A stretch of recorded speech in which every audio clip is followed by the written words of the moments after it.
Hoje com o pastor Joseph Prince. Sobre a Páscoa em Êxodo 12, do verso 1 até no final. Mas vamos agora, depois da Páscoa, e vamos ver o que aconteceu naquela mesma noite. Fizeram, pois, os filhos de Israel de acordo com as palavras de Moisés, e pediram aos egípcios joias de prata, joias de ouro e roupas.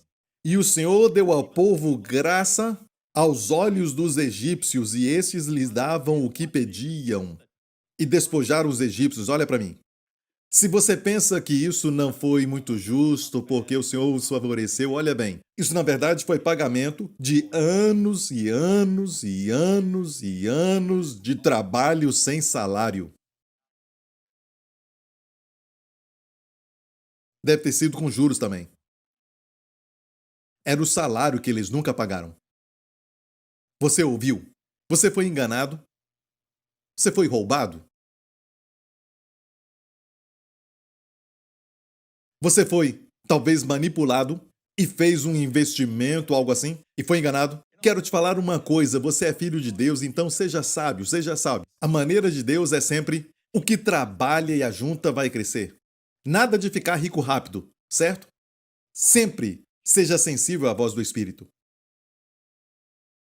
A Bíblia diz que aquele que deseja ser rico tem olhos maus. No livro da sabedoria, de Provérbios. O que deseja ficar rico tem olhos maus, mas aquele que trabalha e guarda aumentará. O sono do trabalhador é doce, eu amo tudo isso, aquele que trabalha vai enriquecer. Por isso trabalhamos. Amém. Está ouvindo? E também com a bênção do Senhor? Quem enriquece não acrescenta dores. Glória a Deus. E você tem que dizimar. Amém? Abraão dizimou. A Melquisedeque, o nosso sumo sacerdote, à direita de Deus Pai. E a palavra dízimo está ligada no hebraico à palavra rico. Aser está em Maser, que é dízimo. Então, o segredo é dizimar, juntar com o trabalho e enriquecer. Amém? Nunca ficar rico da noite para o dia. Cuidado com isso. Ouviu isso, igreja? Então, essa transferência é legal. Deus deu favor para receberem o seu salário, amém, com juros pelos anos, amém. Alguns não tinham nem mais os seus pais, que também eram escravos naquela época, durante todos os anos, e nunca receberam nada. Olha, em uma só noite, eles receberam tudo. E que época estamos vivendo agora? Época de trevas. E o que teremos, igreja? Luz em todas as nossas habitações. Amém? Que tempo é este? Tempo de transferência que vai acontecer. Olha, não fique só confiando no seu pastor, mas vai conferir que estação é essa. Será que isso é da palavra de Deus? Amém? Então vamos verificar agora o começo do capítulo 12. E falou o Senhor a Moisés e a Arão na terra do Egito, dizendo: Este mês vos será o princípio dos meses, este vos será o primeiro dos meses do ano. Falai a toda a congregação de Israel, dizendo: Ao 10 deste mês, Nissan, que na verdade vai ser hoje à noite, o 10 de Nissan.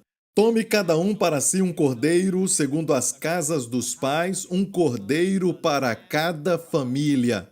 Diga cordeiro. Certo, este mês, a Bíblia diz que será o princípio dos meses para eles. Olha, você tem que entender isso. Na verdade, o calendário deles começa com Rosh Hashanah. Você sabe disso? No calendário deles, você sabe qual é o ano novo para eles? Não é em abril, no mês de Nissan, mas é sim no mês de setembro, Rosh Hashanah, o ano novo deles. O ano novo para eles. E olha bem, eu estava verificando, o ano passado foi 5.778. Este ano, que é o ano novo deles, é 5.779. Sabia disso? 5779. 57 é, na verdade, o começo. Mas o 78 tem significado. E o 79 também tem um significado. 79, 70, na verdade, é a letra Ain, que é o olho. 9 é o Tet. No alfabeto hebraico é o Tet. E a figura do Tet é a serpente. Ain, seu valor numérico é 70. Tet é 9, 79, que é este ano.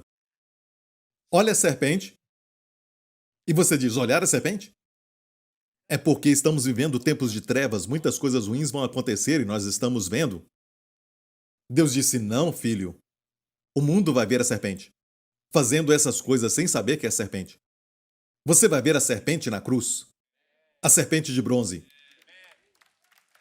Amém. Luz nas nossas casas, igreja. Luz nas nossas casas. Posso ouvir um amém? Ok, voltando ao assunto. Isso foi de graça. Esse mês será o princípio dos meses, então eles começam em Rosh Hashanah, que na verdade é o 7º mês depois de Nissan. Mas na verdade, Deus está mudando o ano novo deles, dizendo, de agora em diante o ano novo vai ser em Nissan, mas eles ainda celebram Rosh Hashanah, que é o ano cívico deles. Mas o calendário espiritual começa com Nissan. Certo? Não vamos debater quando devem começar o ano novo, mas na verdade eles têm 2 calendários, como os chineses. Tem gente que celebra 2 aniversários. Isso é bom, não é? Mas não pense que vai receber 2 presentes de mim. Somente um. Amém? Pastor, você nunca me dá presente? Ei, a palavra é o melhor presente que eu posso dar para você. Amém? Glória a Deus. Ei, vocês agora estão aprendendo, hein? Muito bom. Graças a Deus estão aprendendo. Este mês será o princípio dos meses. Quero profetizar. Você quer ouvir uma profecia? E este aqui é o mesmo pastor que disse para Deus, quando eu perguntei para o Senhor, que ano será esse? Ele me disse, o ano da chuva seródia. Eu disse, hã? E eu fiquei por um tempo relutando com isso, porque Israel estava numa seca de 5 anos. Não tinha chovido. Durante 5 anos. E Deus me fala que é o ano da chuva seródia? Mas o quê? Eu perguntei, tem mais alguma coisa? Chuva seródia, só chuva seródia. Eu disse, se durante este ano a chuva não cair, vão falar que eu sou um falso profeta. Você se preocupa com a sua reputação? Não, Senhor, mas com a tua glória. Eu vou falar. Isso é muito fácil porque algumas pessoas seguem esses tais de profetas. Eu não sou um profeta. Eu já falei, eu sou um pastor. Certo? Eu não sou profeta. Aqueles que são profetas se vestem como profeta. Eles estão no YouTube e eles ensinam as pessoas de graça. Certo? Me fala uma profecia deles que se cumpriu. Será que tem um histórico de dizer coisas que aconteceram? Quem está nessa igreja há tempo, eu não estou falando isso para me orgulhar, mas eu quero te dizer, certo? Porque eu tenho zelo por você. Para que você não seja enganado pelas pessoas que só querem dinheiro. Amém? As pessoas muitas vezes ficam focadas em Israel e recebem todos os tipos de conselhos. Invista aqui, invista nisso, naquele outro. Não, amigo, o melhor conselho ainda vem da igreja. Conhecemos essas organizações de todos os lugares de Israel. E te falo isso, algumas dessas organizações são contra Jesus. Cuidado. Amém? Eles fazem uma boa apresentação, mas alguns ainda precisam de ajuda. Igrejas messiânicas que precisam de escolas, precisam muitas vezes um carro. Procure a igreja, não faça independentemente. Nós fizemos as pesquisas. Então, quando falei do ano da chuva seródia, ok? Você sabe que as notícias agora mostram justamente isso. Chuvas de proporções bíblicas. Encheram. Essa notícia é recente. Foi um pastor, Benjamin, que enviou para mim.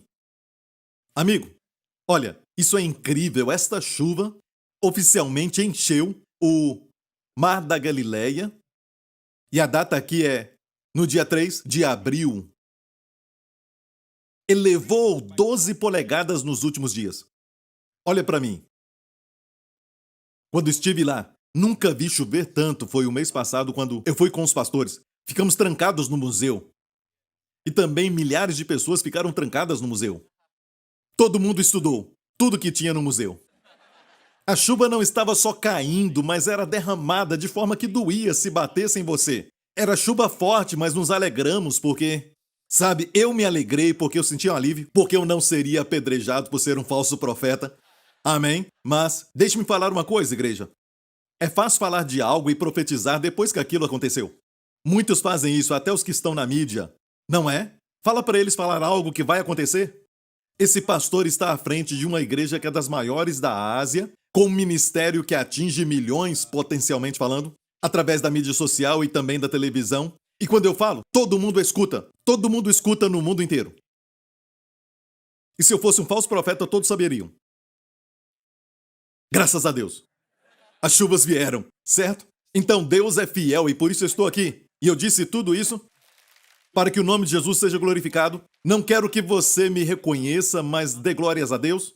Eu só sou obediente para aquilo que o Senhor fala. Então, se eu te falar que isso é do Senhor, Esqueça então o passado. Este mês será o princípio dos meses.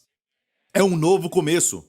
Fala de um novo começo, certo? Você pode ter cometido erros graves. Talvez cometeu erros até bobos, certo? Você fez alguma coisa e se arrepende por isso, mas deixe-me falar uma coisa.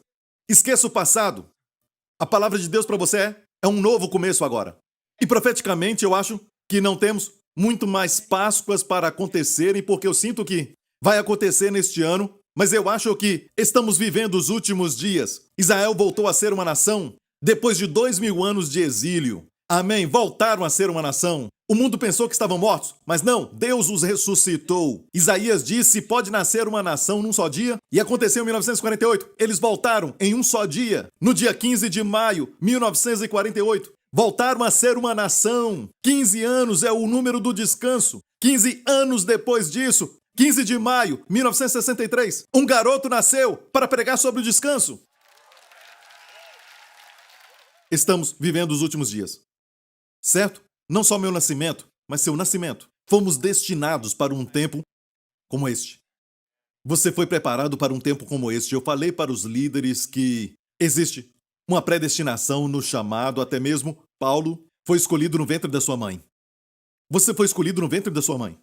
Por isso ele tinha um ciúme, um zelo pela obra de Deus. Ele queria servir ao Senhor, mas serviu da maneira errada. Ele perseguia os cristãos e os perseguia, tirando da sua casa e levando para a prisão. Ele até saiu de Israel e foi para Damasco quando se encontrou com o Senhor.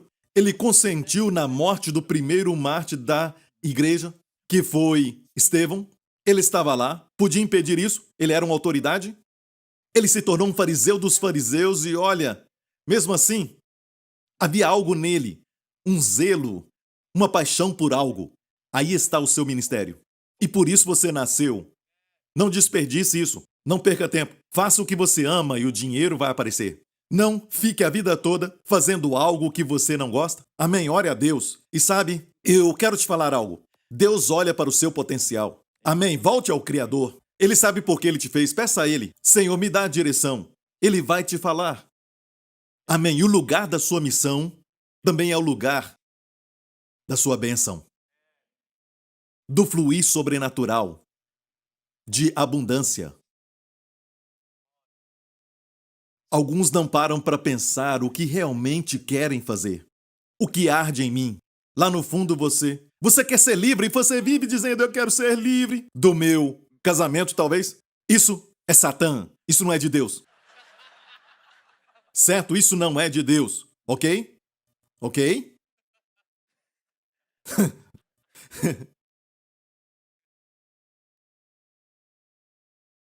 Pedro disse para Ananias: por que Satanás encheu seu coração? Então Satanás faz isso com pensamentos.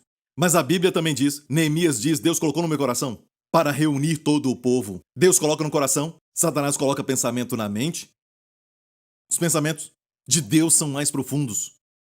O do diabo são lascívias e desejos impuros e tudo mais. Mais superficiais, você sabe, você aprende a discernir, mas lá no fundo o Espírito fala, porque você e Deus estão tão unidos e você se torna um espírito com o Senhor. E Deus fala ali suavemente, ele não grita, mas o diabo grita e coloca tentações em você. É por isso que depois que o pecado acontece, quando você cai em tentação e o pecado traz a morte, no final, você fica se sentindo vazio. Não é? Prazeres carnais temporários, não vale a pena. O pecado vai custar mais do que você quer pagar, pense nisso. E às vezes o pagamento nunca acaba. Mas Deus me perdoa. Deus não está cobrando nada de você. Mas é o pecado que cobra. Deus te perdoa, mas um certo tipo de punição deste pecado faz parte deste pecado. Quem toca no fogo vai acabar se queimando. Você entende? Não dá para separar. E a dor é contínua, especialmente infidelidade conjugal. A dor pode se prolongar por muito tempo. A desconfiança vai durar muito tempo. Pastor, sim. Só fale sobre a Páscoa, ok. Este mês será o princípio dos meses, será o primeiro mês do ano para vós, não estou com pressa, certo? Olha bem, no 10 deste mês, que começa nesta noite, pegue um cordeiro para cada família. Um cordeiro para cada família. Agora, não era a Páscoa ainda. A Páscoa ia acontecer no dia 14. Certo? No 10 eles pegavam um cordeiro. Um cordeiro para cada casa. Deus quer salvar cada casa. Um cordeiro para cada casa. Amém? Crê no Senhor Jesus e será salvo tu e tua casa. A melhor coisa que você pode fazer pelos seus avós, pelos seus pais e também pelos seus irmãos e todas as pessoas é você ser salvo. Para que a sua luz brilhe, porque por causa de você tem uma grande porta que abriu no céu para que a mão de Deus venha e abençoe os seus amados. Por sua causa. E te digo isso. Seja o que for, não importa se tem briga na sua família. Quando eles conhecerem Jesus por sua causa, no céu, a gratidão vai ser eterna. Nada mais vai importar dinheiro, algumas pessoas brigam por causa de dinheiro. Sabe, no céu, andaremos nas ruas de ouro. É isso que Deus pensa do ouro no céu. Como nós consideramos o asfalto para as estradas. Fale com eles, um cordeiro para cada casa. Crê no Senhor Jesus, será salvo tu e a tua casa. Verso 4. Mas se a família for pequena para o cordeiro, não é o cordeiro ser pequeno para a casa. Jesus é maior do que todas as nossas necessidades. Você nunca vai ler o cordeiro é muito pequeno. Olha bem, a instrução aqui é se a casa for muito pequena, então tome um só com o seu vizinho perto da sua casa, conforme o número das almas. Convide os amigos, amém? Cada um conforme o que comer, fareis a conta conforme o cordeiro. Agora, olha bem, voltemos ao verso 3. Fala do cordeiro, diga cordeiro. Precisamos entender isso sobre Jesus, na verdade ele é o cordeiro. Um cordeiro. Tem muitos cordeiros. Só um cordeiro. Próximo verso. Agora fala o cordeiro, a última parte do verso 4. Fareis a conta conforme o cordeiro. O no nosso idioma é um artigo definido. É somente um, o. Ok? Nós sabemos que ele é o único. Agora, seu cordeiro era um cordeiro, agora o cordeiro, não um cordeiro, o cordeiro, e agora ele se torna o seu cordeiro. Ele é seu cordeiro? Amém. Será sem mácula, um macho de 1 ano, o qual tomareis das ovelhas ou das cabras. Então, nesses dias antes do 14 de Nissan, 5 dias no total, eles examinavam o cordeiro. Eles examinavam para ver se não tinha nenhuma mácula, senão não seria aprovado. Porque ele é uma figura de Jesus Cristo, nele não há nenhuma mácula, nele não há nenhum pecado. Amém? Ele não teve nenhum pecado. Ele não cometeu pecado. Ele nunca cometeu ação pecaminosa. Nunca fez nada pecaminoso. Não conheceu o pecado. Incrível. Em todos os aspectos. Estava sem pecado. Amém? Verso 6. E o guardareis até o 14º dia. Eu não vou falar da história porque você já conhece, mas eu quero falar, antes de terminar, o que está no meu coração. Principalmente a parte que diz, Deus menciona especificamente, e quero enfatizar, Deus diz, vai haver uma transferência. Certo? Na mesma noite. Isso é muito interessante. Uau! Deus disse isso para o seu amigo Abraão. Abraão gerou Isaac, Isaac gerou Jacó, Jacó gerou seus 12 filhos e foram para a escravidão no Egito. Certo? Então Abraão, muito tempo antes deles, recebeu essa promessa. E foi isso que Deus falou para Abraão depois que ele deu o dízimo a Melquisedeque. E Melquisedeque abençoou Abraão com pão e vinho. E no próximo capítulo, e eu creio fortemente que tem uma chave aqui. Deus disse em Gênesis 15:13 para Abraão, saibas de certo que peregrina será a tua descendência em terra alheia, e será afligida e reduzida à escravidão por 400 anos de salário. Eles receberam numa noite. Mas também eu julgarei a nação a que ela tem de servir. E depois sairá com grande riqueza. Então foi Deus mesmo que disse que quando saíssem, falando do êxodo do Egito, naquela noite, quando saírem, eles vão sair com grandes riquezas. Não iriam sair pobres, mas sairiam ricos. Você ouviu isso?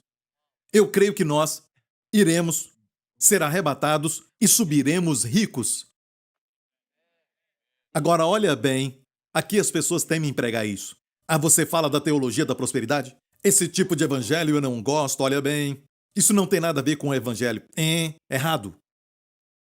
Ok? Evangelho da graça. Evangelho da graça. Mas na igreja primitiva, em Atos 4, a igreja dos apóstolos, e os apóstolos davam com grande poder testemunhos da ressurreição do Senhor Jesus. O que você acha que aconteceu lá? Milagres de cura, de muita saúde.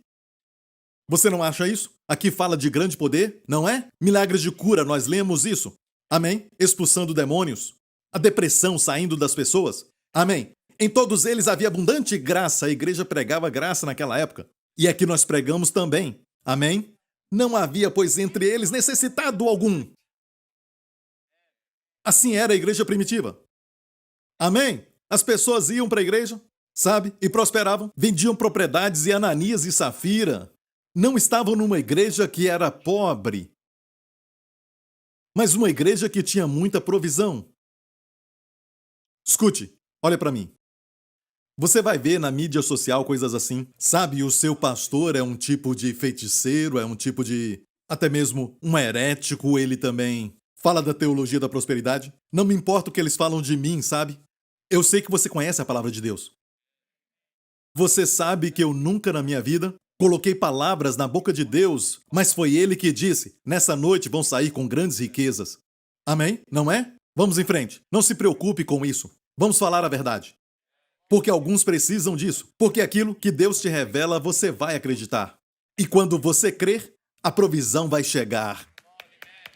Amém? É um novo começo. É um novo começo.